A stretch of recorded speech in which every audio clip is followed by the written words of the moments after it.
Whilst the world's been playing Pokemon Go, we've been playing indie games. So here's 13 of the best releases over the last month. But first, we've got one quick headline. There's been a lot of news about Life is Strange lately. First off, developer Don't Nod have made the first episode free to play. Just as interesting is the game is going to be made into a live action TV series by Legendary Entertainment.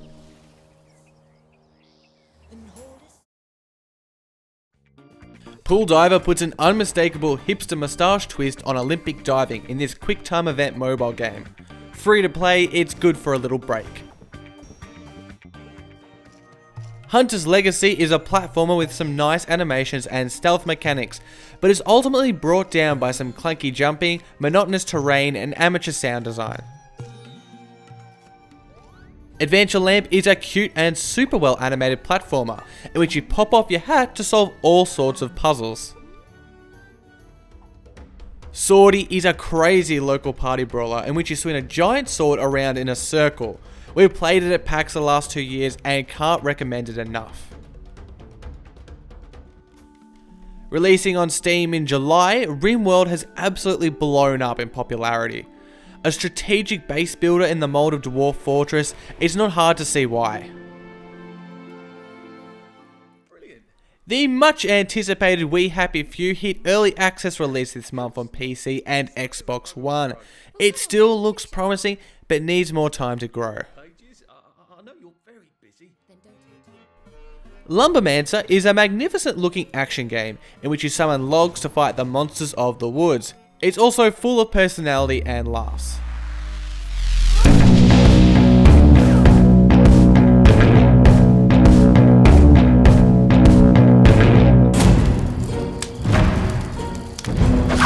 Hey mate, are you here to learn about our badass conquests?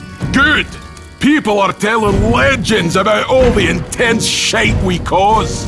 Let's start with this one. At first glance, we didn't expect much from Crush Your Enemies, but it took just 15 minutes for us to be pleasantly surprised. The game is cross-platform, available on both PC and mobile. It definitely looks like a mobile game, but the experience holds up on PC too. That's because of its casual and irreverent nature. We're not the biggest fans of the real-time strategy genre, but the simplicity of Crush Your Enemies makes it welcoming to strangers of the genre. The aim of the game is quite simply to crush your enemies, and even as more complexities are introduced, the goal never wavers. From the get-go, you know how to play. Equally as effectual is the game's humour. Possessing a playful kind of self-mocking like that in Broforce, there's many chuckles to be had. The writing is particularly strong, creating fun characters and memorable one-liners with few words. Crush Your Enemies is an RTS that's easy to love for its pick-up-and-play nature and its lightheartedness. You probably think of your personal computer as a tool for work, and maybe a bit of fun. But a new generation of cyber criminals is dialing into phone systems all around the world. Quadrilateral Cowboy is the delightfully bizarre mix of retro cyberpunk, thrilling espionage, computer hacking and puzzles that's kind of an unofficial sequel to Jazzpunk. Brendan Chun, also known as Blendo Games, has already made a name for himself with previous games like 30 Flights of Loving and Atom Zombie Smasher. Quadrilateral Cowboy has the art style of the former, but more importantly, the boldness and innovation of all of Chun's prior titles. The core of the game are these crazy Tom Cruise level heists, in which you break in, set up your computer, and hack the security system from the inside.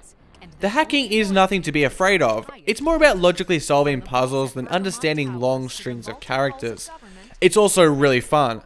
That is in part due to all the cool gadgets it allows you to operate, like a small remote-controlled robot and a smart turret.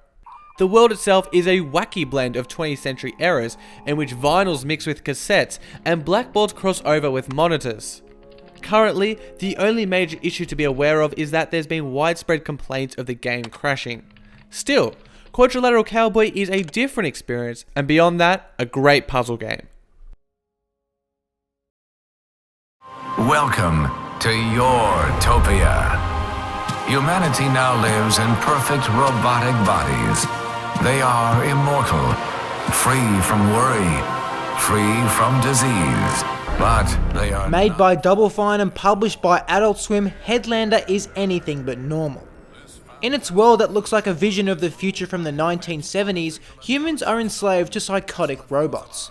Humanity's greatest hope of re-securing freedom is a flying helmet containing the head of a conscious human.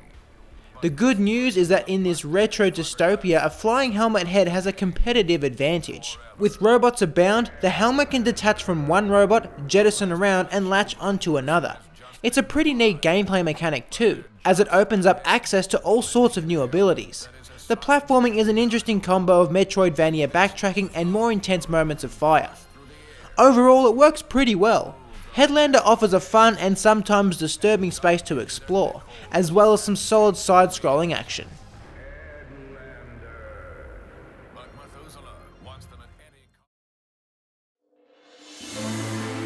11 missed calls, 8 messages. That's how you're greeted in Replica. You figure out the password and manage to get into this stranger's phone.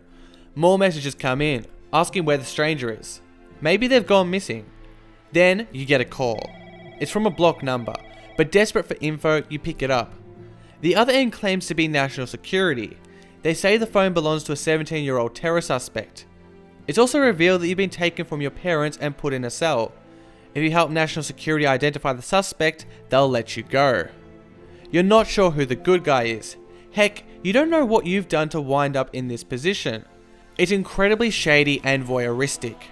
A mystery full of moral grey areas. Replica forces you into some tough choices, and usually with little information. It makes for a compelling and challenging story with different endings dependent on your decisions. The narrative certainly drives the game, with the gameplay working to further engage you within it. Navigating the phone to solve puzzles and extract clues ensures that the story is always live, and that it's you pushing it forward. It may be simple design, but it does what the best video games do. It puts you in the story. Replica is a great game, on par with the likes of Papers, Please and Her Story. I'm sure this won't be the last time we discuss it this year.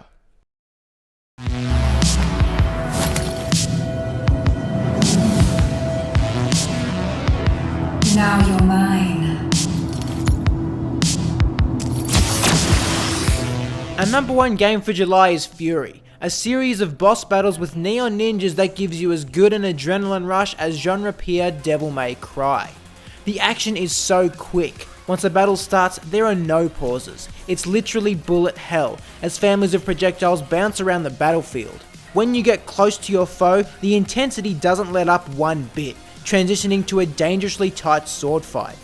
In terms of difficulty, it's pretty brutal. Before you can succeed, you need to fail and die a lot. Outmatching your opponent requires absolute concentration, memorization of numerous patterns, making your moves at the right times, and absolutely on-point reflexes. It's such an intense game, and it'll make your adrenaline levels spill over. The amazing electro soundtrack and the flashing symphony of neon lights complement the experience so well and manage to add even more energy. Fury is one of the toughest and intense games you can find, and if you're up for the challenge, one of the most enjoyable too. Thanks for watching, we'll see you next time here on Indieformer.